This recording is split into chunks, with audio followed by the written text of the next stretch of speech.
Good evening, boys and girls. This is Coastal, also known as Marventus, bringing you one of my rarer procasts that I occasionally add to my games. Here we go, somebody in the chat popping in to say that this is a Homer JDS Christmas Qualification Cup #1, powered by Sennheiser. Rock on. Here in the bottom right hand corner we have Tarson, the infamous Terran, and in the top left hand corner we have none other than one of my favorite zerg players in the pro leagues, Mr. MTWDimaga. Right, and this should be an intriguing game. I haven't actually seen this game yet, so I'm going to cast it as I see it. For those of you who are frequent watchers of my channel, you know that I generally cast my own first-person games from the Bronze League, and every now and then, to break up the monotony of that, I do toss in the odd pro game or two. So here we go. Some nice chat happening here between Dimaga and Tarson, who of course have met countless times before in countless tournaments. Let's get a production tab up and see what the hell's going on. We have Dimaga motoring away now, or almost at 1.5 lines of drones. And Tarson in the meantime is motoring away on his SCV count. He's got an SCV heading to his border, a barracks going down there to be expected, and a drone coming out here for for Dimaga. And in this, very interesting, look at what we got here. We have what is this? This is a supply depot set up in the mineral line. Now, why would they be setting up a supply depot in the mineral line, you might wonder. But if you raise that supply depot, I would actually block the path into this mineral line here. It would be quite a nice way to block a zerglings from rushing in here in case they try to do a run around and come through from the back. Nice idea from Tarson, a good tip to pick up there for you Terran players. And here we have the first gas going down at 15 supply for Tarson. What's going on over here? MTWDimaga already putting down his first hatchery at 16 supply. Or was it even 14 supply that came down? I believe so. No gas. How very interesting. Now, I myself have a tendency to plop down a spawning pool and a gas well before that first hatchery, but that first expansion. But of course, nice and well protected over here, and as long as you don't get bum rushed by some early cheese, you are actually pretty okay doing this. Here we have the first gas now going down at 16 supply. We have an SCV coming in to do some scouting here from Tarson, taking the long route around. And an Overlord heading down this way for Dimaga, probably to keep an eye on the back door here, perhaps put down some sort of Nidus down there if possible in the future. Tarson's SCV has just arrived. He doesn't see a lot. He sees the spawning pool coming down, he sees the gas, and he sees the expansion. So he knows what's going on here, and he also knows that he is in no particular hurry, and therefore does not need to worry about anything. He can just continue motoring on his macro. So we have now got a factory and a barracks, and the barracks is already popping out a few marines. Bit of space there in the middle there, protected by the 3 marines on the right on the ramp. And we've got some nice SCV going on here, almost 2 rows over there. Let's take a look at the drone count. Dimaga on 2 rows as well, both economy doing reasonably decently. Let's take a look at how we are. Almost dead even across the board on both gas and minerals. There is some excellent play going here from both players. And currently nobody in any hurry to build any kind of excessive amount of units. We have a few marines popping into the first Zelnaga tower. And now perhaps to the second. Yes, indeed. So now Dimaga losing his sight over the center of the map. In the meantime, what do we got here? We have a starport coming up. Going for a traditional 1-1-1 build Tarson here to start us off with 1 barracks, 1 factory, 1 starport. Couple of marines coming out, and the odd Hellion or 2. Are we looking at a few Hellion harass perhaps? Let's wait and see. The first 10 zerglings now on their way out for Dimaga, just to provide some protection from the inevitable early rush, which is coming right now as we speak. Spotted there by the zergling as he went rushing. Let's see how Dimaga handles this. He does have about 10 zerglings on the field. He has a queen.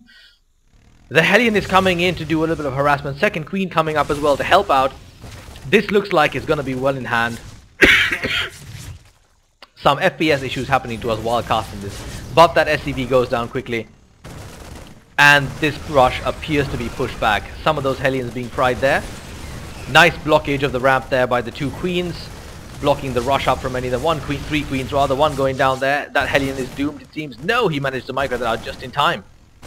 There's the second queen about to go down now. Is there going to be a transfuse? Yes, there is. Excellently timed transfuse there. More zerglings coming in. And there's a marine going down. Another ton more zerglings coming in. Look how nice that was. Dimaga keeping the attacking force busy while he pummeled out a bunch of zerglings in the background. and halting the attack there at the base. Both queens looking to be in reasonably bad shape, but alive. And that attack has been pulled off, or staved off. And here comes the counter push now. We've got 1.5 rows of zerglings taking a poke over here. In the meantime, Tarson has expanded while he's attacking, as indeed he should. Another batch of zerglings is coming in. What do we got here? We've got 1.5 rows there. We have half a row there, 1 row there. Oh, he's managed to motor in quite the batch of zerglings there. In the meantime, let's see how the droning is going. We've got a few drones now coming out at the expansion, and we've got full saturation here at the main. Looking solid. Second gas now going down for Dimaga as well, and the back door is being opened up. It's been spotted by the Hellion, so Tarson not going to be surprised by this. But nonetheless, that back door looks like it's going down. Manages not to lose any zerglings at all there. Quite nice work. Banshee coming in to do a little bit of harassment here, and is going to succeed in pulling down a few of those zerglings. So that back door will continue to stand for now. Let's take a look at the unit situation. We have 16 zerglings to 3 marines and 1 banshee. Took a heavy hit there from his first initial attack. And if we look back at the production tab, we've got all kinds of stuff coming up for Tarson here. He's busy. He's putting down 2 reactors, 1 tech lab. He's putting down an additional command center, and then on top of that, he's also getting his stim pack and his and a few more orders out. Oh, it's not an additional command center; it's the same one. Right, and he's pulling some SCVs off to start saturating his second base as well, and the gas going down there as well. We have a Banshee chasing off the zerglings here from the center of the map. So once again, there is no good sight for Dimaga here in the center field. So far, Tarson nicely dominating this bottom half of the map with his flyers. Those 2 zerglings going down there as well. 1 Banshee doing quite a nice amount of harassment there. Let's take a look at the units lost and see how we're doing. Yeah, Dimaga definitively in the deficit for units lost here, both in resources and in unit count. So Tarson doing an excellent job right now, maintaining his early superiority while churning away a few units. But in the meantime, Dimaga is churning away on his macro. Look at that. A moment ago we looked at this, there was barely a few drones. Now there's full saturation. Knowing that he's under no particular pressure right now, he has just droned away. Look at this. Full saturation at the main, full saturation at the secondary. His economy is looking rock solid. A Baneling's nest going up, and a Spire already up as well. Some nice work here from Dimaga, keeping up with his macro work. Let's see, and his mineral count and gas count kept nice and low, so he must have been churning away at his units at the same time. So a whole bunch of overlords over there. See what we got here. Do we have any flyers on the field? We have 1 Mutalist coming out, a few more Zerglings coming out. This looks like a Ling Muta sort of setup for the time being. He's got a fleet of Mutas heading down to do some early harassment. Let's see how this goes. I apologize for the cough there, fellas. I've been coughing away for the last couple of weeks, but it is getting a little bit better. Look at this. We have a drop here from Tarson in the back, but the Zerglings are mopping that up, and he just managed to pull away with a few units alive. Nice job there from Tarson, but Dimaga's defense rock solid. Now coming to take out this what is it called, Medivac as well. Yeah, those units looking hurt over there. Let's see what this goes. Mutalist coming in from the right-hand side, going around. Did he miss the Medivac? I think it's possible he may have missed the Medivac. Those Marines are now back to full health. And in the meantime, some nice base defense set up here in the way of Lings by Dimaga as we wait for what comes next. Now, the Mutas have gone all the way around and have gathered 3 more here in the front. Now, where did that original batch of Mutas go? There they are in the corner, hovering away, and let's see, here we've got the Medivac and the Marines heading back. No more drops coming up there instantly, but that drop did succeed in pulling those Mutas back from Dimaga. So in the meantime, this second expansion has now started to become reasonably saturated. We have Dimaga's Mutas coming in to try to take those Marines, but hit quite hard. Now in the Medivac, is he going to get there? No, the Marines show up to defend. Excellent work there from Tarson. Basically all of those Marines actually made it, and so did the Medivac. Some outstanding work there from Tarson, great micro work.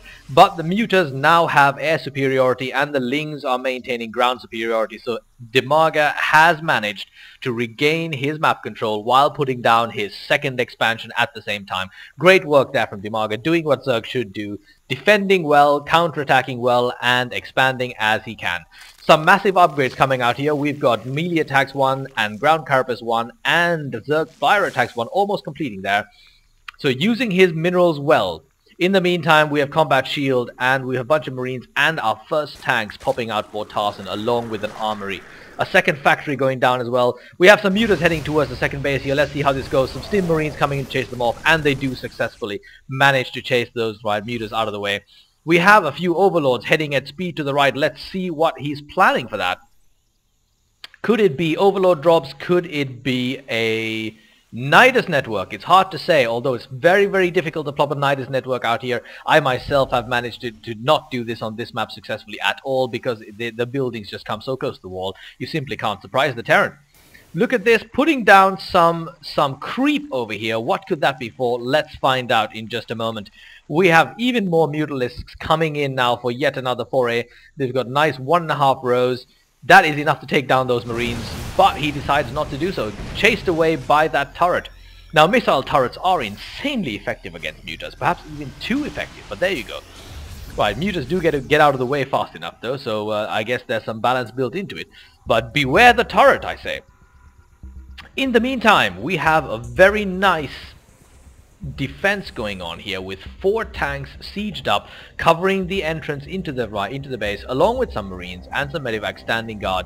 Looking good here for Tarson. The first Thor out on the field, and this looks like a push is about to happen. Yep, the second push is on the way now. Sizable marine force together with just the right amount of tanks and a Thor and a few marauders. Let's see how Dimaga deals with this and that expansion going down here at the same time. This is looking interesting now. 4 bases, 3 bases each really about to happen. 3 bases each about to happen. Now, is Tarson going to be able to hold on to this middle ground? Even more upgrades coming in for Dimaga here, and he has done an excellent job with these upgrades. Even more zerglings coming in to help out, and we've got near full half saturation here on his third base. Hasn't managed to saturate completely there, but nice force gathering over here. Huge amount of banelings, huge amount of zerglings, and we've already seen the massive muta fleet. Let's see how this goes. We have even more overlords spewing creep here. I'm still curious about this one over here, and here comes the attack coming in from Dimaga, going in with zerglings and banelings, making sure that that expansion does not go up, but there is a planetary fortress there. These do massive amounts of damage, but it looks like Dimaga has the day.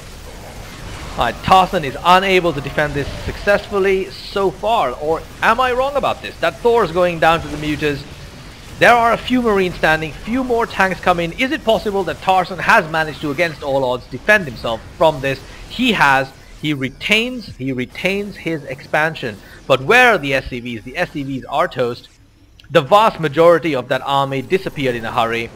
And what I expect, we can see another push from Dimaga very quickly. But there is now a counter push heading out from Tarson, or is it? He is sieging up by the tower. What did he take a pot shot at there? I think it may have been a spore there, or a creep. Here we go, more banelings rushing in after those marines. Are they going to catch up? That planetary fortress doing a huge amount of damage. More mutas coming in, and this is of course nice thing to be Zerg. You can just motor up an army in no time at all, even after the previous one gets wiped out. But Tarson, against all odds, with the help of that spectacular planetary fortress, 16 kills now, is holding his own here in the middle of the map. He is not giving up this in a hurry. Nice snipe there on the tower, on the tank. And coming round to snipe from here as well, but some stimmed marines chasing away those mutalisks, and more SCVs coming in to start doing some mining. And some mules are down here doing what they need to do. Muta's trying to snipe another tank, but chased away by the marines. Let's see how we're doing here. More banelings coming out. More banelings coming out to help out. This is a very heavy muta baneling sort of strategy that Dimaga has got going here. You notice no heavy units at all coming out. No roaches, no hydralisks.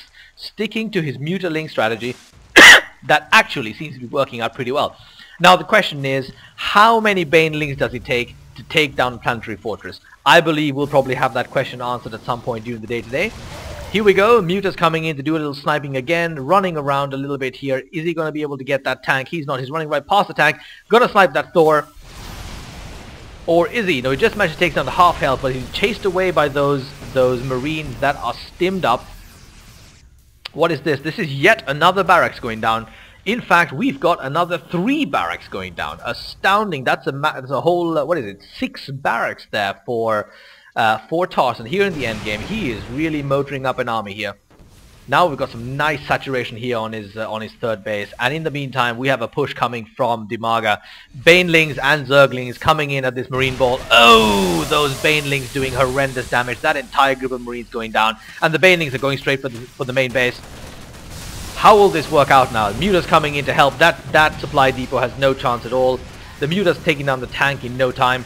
We have the Thor coming in from behind with a couple of tanks, but will they make it? Yes, they do manage to chase off those Mutas, but that tank being sniped as well. Excellent sniping work here by the Mutas of Dimaga, but I think that attack has been held off by the Thors and the tanks, but he did manage to take down a couple of buildings, open up that base wall, and those Mutas are doing a huge amount of harassment. Here from the back we've got even more Zerglings and Banelings coming in.